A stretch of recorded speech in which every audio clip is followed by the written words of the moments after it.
ശബരിമല സന്നിധാനത്ത് അതീവ സുരക്ഷാ മേഖല ലംഘിച്ച് കോസ്റ്റ് ഗാർഡ് ഹെലികോപ്റ്റർ പറന്ന സംഭവത്തിൽ പോലീസ് കേസെടുത്തു. ഇന്നലെ രാവിലെ 11 മണിയോടെയാണ് കോസ്റ്റ് ഗാർഡിന്റെ ഹെലികോപ്റ്റർ സന്നിധാനത്ത് താഴ്ന്നു പറന്നത്. അന്തരീക്ഷം മേഘാവൃതമായപ്പോൾ ദിശ മാറി സഞ്ചരിച്ചതാണെന്നാണ് കോസ്റ്റ് ഗാർഡ് വിശദീകരണം. നിലയ്ക്കലും പമ്പയിലും ശബരിമല ക്ഷേത്രം സ്ഥിതി ചെയ്യുന്ന പ്രദേശവും അതീവ സുരക്ഷാ മേഖലയാണ്. മുമ്പൊരിക്കലും ഏതെങ്കിലും ഒരു സേനാ വ്യോമ നിരീക്ഷണം ഇവിടങ്ങളിൽ നടത്തിയിട്ടില്ല. ഇന്നലെ രാവിലെ 11 മണിയോടെ കോസ്റ്റ് ഗാർഡിന്റെ ചേതക് ഹെലികോപ്റ്റർ സന്നിധാനത്തിന് മുകളിലെത്തുകയായിരുന്നു. ക്ഷേത്രത്തിലെ കൊടിമരത്തിനും സോപാനത്തിനും തൊട്ടടുത്തെത്തും വിധം വളരെ താഴ്ന്നാണ് ഹെലികോപ്റ്റർ സഞ്ചരിച്ചത്. അനുമതിയില്ലാതെ അതീവ സുരക്ഷാ മേഖലയിൽ പ്രവേശിച്ച് പരിഭ്രാന്തി പരത്തിയെന്നാണ് പമ്പ പോലീസ് കേസെടുത്തിരിക്കുന്നത്. ഹെലികോപ്റ്ററിലുണ്ടായിരുന്നവർ ശ്രീകോവിലിന്റെ ഉൾപ്പെടെയുള്ള ദൃശ്യങ്ങൾ പകർത്തിയതായി പോലീസിന് സംശയമുണ്ട്.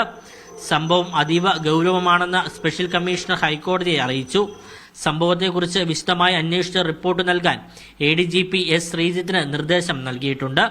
അതേസമയം മനഃപൂർവ്വം നിരീക്ഷണം നടത്തിയതല്ലെന്നാണ് കോസ്റ്റ് ഗാർഡിന്റെ വിശദീകരണം. അന്തരീക്ഷം മേഘാവൃതമായതിനെ തുടർന്ന് ദിശ മാറി സഞ്ചരിക്കുകയായിരുന്നുവെന്നാണ് ഇവരുടെ വാദം. റഡാർ സംവിധാനമില്ലാത്തതിനാൽ GPS മുഖേനയായിരുന്നു സഞ്ചാരമെന്നും കോസ്റ്റ് ഗാർഡ് അറിയിച്ചു. മീഡിയ 1 പത്തനംതിട്ട.